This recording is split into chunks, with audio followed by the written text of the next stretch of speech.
क्या वो इसराइल में बच्चों को इस्लाम मुखालिफ तालीम देते हैं?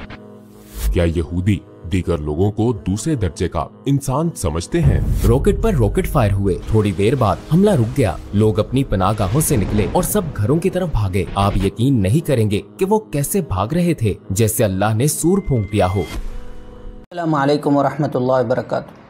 मोहतरम नाज़रीन, यूएम नेटवर्क में आपका इस्तकबाल है और आज मैं हाज़िर हुआ हूँ आपके पास एक ऐसा वीडियो लेकर जिसके ज़रिए से हमें पता लगेगा कि यहूदियत क्या है, यहूदियों की तालीमात क्या हैं, उनके यहाँ सिस्टम क्या है और किस तरह से उनके बच्चों की तरबियत की जाती है, उनके लाशऊर में यहूदियत को किस तरह से पेवस्त किया जाता है, ताकि तमाम सिनारियो जो चल रहा है और ख़ासकर अभी फ़लस्तीन का और इसराइल का जो मसला चल रहा है उसको भी हमें इससे एक समझने का मौका मिलेगा।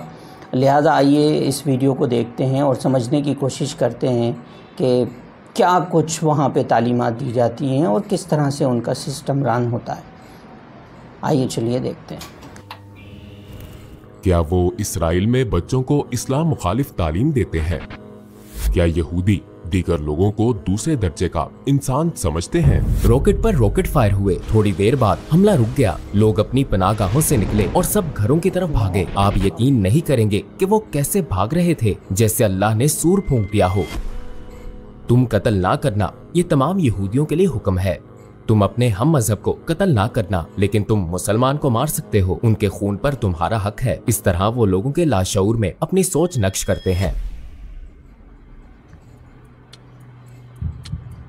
क्या आपको इस्लाम कबूल करने से पहले कोई शकूक थे?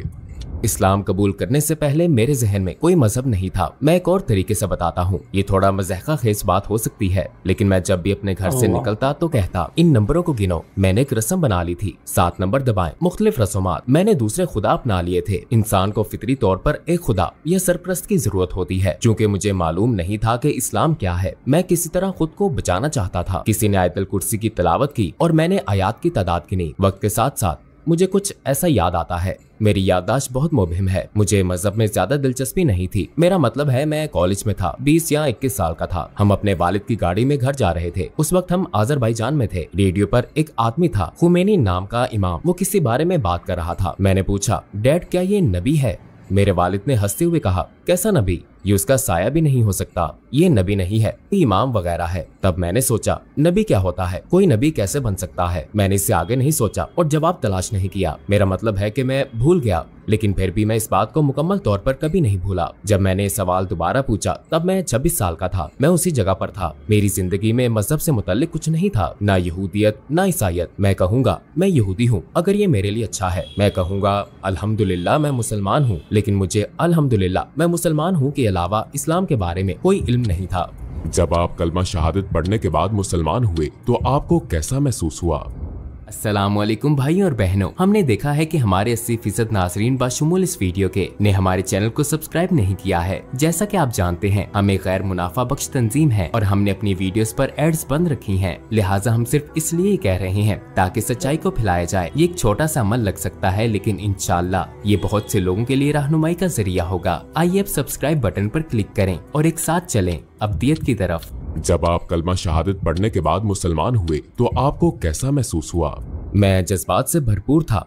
मैं कलमा शहादत पढ़ने से पहले ही मजहब पर तहकीक करके मुसलमान हो चुका था। मेरा मतलब है कि किसी ने मुझे कलमा पढ़ने के लिए नहीं कहा था। मैं आपको बता सकता हूँ, किसी ने मुझे अशहदु अल्ला इलाहा इल्लल्लाहु व अशहदु अन्ना मुहम्मदन अब्दुहु व रसूलुहु कहने पर मजबूर नहीं किया था। जब मैंने मजहब का मुतालिया किया तो मालूम हुआ कि मैंने कलमा पढ़ा है। जब मैंने हकीकत में कलमा पढ़ा तो ये जानते हुए पढ़ा कि इसका मतलब क्या है, क्योंकि मेरे पास अपने ईमान की बुनियाद के तौर पर तमाम इल्म मौजूद था। मुझे हराम चीजों, सय्यार, ईमान, इबादत की बुनियादी बातों, कुरान, तफसीर, सब चीजों के बारे में इल्म था। मैंने ये इल्म सालों में हासिल नहीं किया। ये मैंने गहरी दिलचस्पी और तहकीक से 6 से 7 माह में हासिल किया है। चूँकि बुनियाद में पहले ही रख चुका था, इसलिए जब मैंने कलमा पढ़ा तो मैं बहुत खुश और मसरूर था। क्या यहूदी दूसरे लोगों को कमतर समझते हैं? सेहोनी इसी तरह देखते हैं। ज्यादातर इसका ताल्लुक सेहोनियत से है। वो कहते हैं कोई भी शख्स जो यहूदियत के अलावा किसी भी मजहब का पैरोकार है उसे हमारी खिदमत के लिए बनाया गया है। उन्हें कत्ल करना, उन पर जुल्म करना हमारे लिए एक अच्छा अमल है और बाइसे सवाब भी है। मैं आपको एक मिसाल देता हूँ। 2 साल कबल ईद उल फितर के मौका पर गजा इसराइल में कत्लेआम हुआ था, जिसमें फलस्तीनियों को कत्ल किया गया था। एक टीवी चैनल पर राइट विंग के इंतहा पसंद की शोहरत रखने वाला एक इसराइली कह रहा था, फलस्तीनी मुसलमानों को मारना गलत नहीं है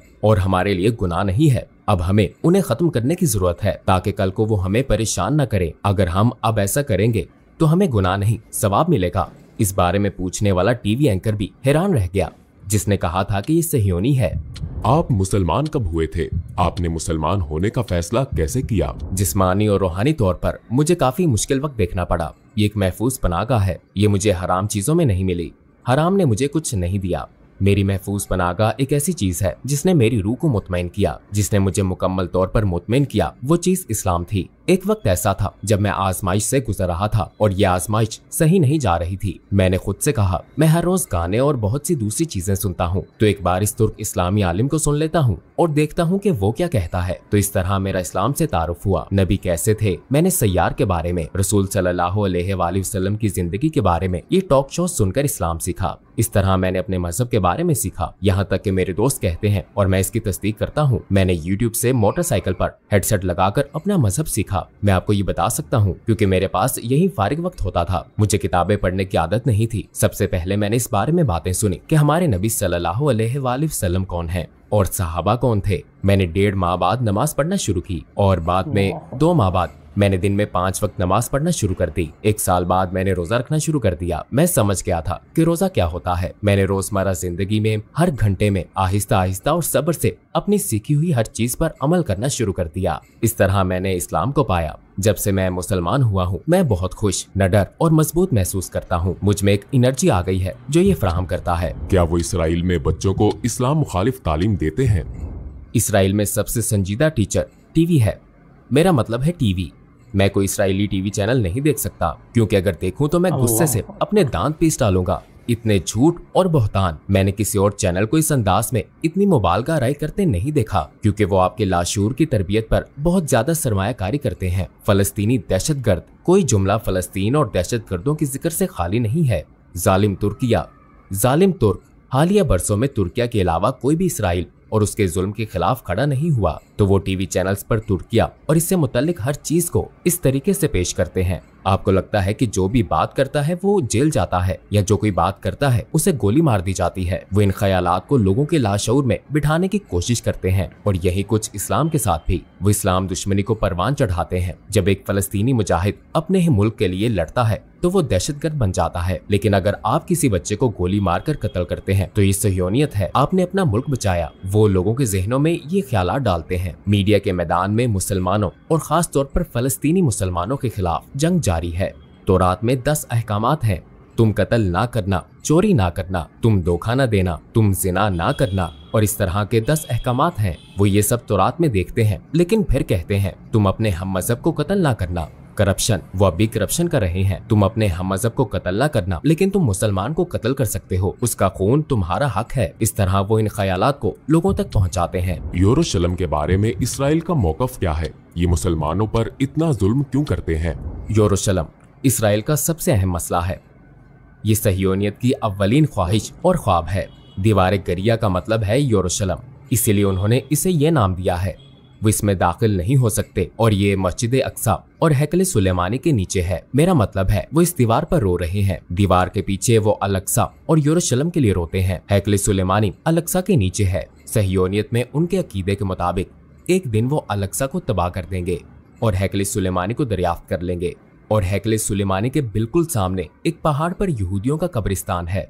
यहूदी लोग इसी कब्रिस्तान से दोबारा जिंदा होंगे और हैकल सुलेमानी पहुंचेंगे और यहाँ जमीन पर जन्नत में रहेंगे और सहियोनियत दुनिया पर हुक्मरानी करेगी। ये उनका ख्वाब और उनकी ख्वाहिश है और उसे पूरा करने के लिए यरूशलेम अहम है। जब वो यरूशलेम पर हमला करते हैं, जो वो हर रोज करते हैं, अल-अक्सा यरूशलेम मुकम्मल तौर पर इंशाअल्लाह ऐसा कभी नहीं होगा। अगर वो अलक्सा को गिरा देते हैं तो इस बात की निशानी होगी कि वो दुनिया पर हुकूमत करते हैं और वो हैकल सुलेमानी भी बनाएंगे। इसीलिए यरूशलेम उनके लिए वाकई अहम है। यरूशलेम वो जगह है जहाँ से उनकी फतह शुरू होगी। मैं जानता हूँ कि आपको इसराइल में इस्लाम पर अमल करने में मुश्किलात का सामना करना पड़ा, फिर आप तुर्किया चले गए। आपने तुर्किया में कैसे एडजस्ट किया? क्या आप यहाँ बतौर मुसलमान रहने में आसानी महसूस करते हैं? जब मैं कहता हूँ कि मैंने अपना मजहब यूट्यूब से सीखा है तो मेरा मतलब होता है उन स्कॉलर से जो यूट्यूब पर मेरे लिए काबिल भरोसा है। मोतबर जराए से जब मुझे असर अल सादा, आयशा रजी अल्लाह अन्हा, खतीजा रजी अल्लाह अन्हा और दीगर सहाबा रजी अल्लाह अन्हुम के बारे में मालूम हुआ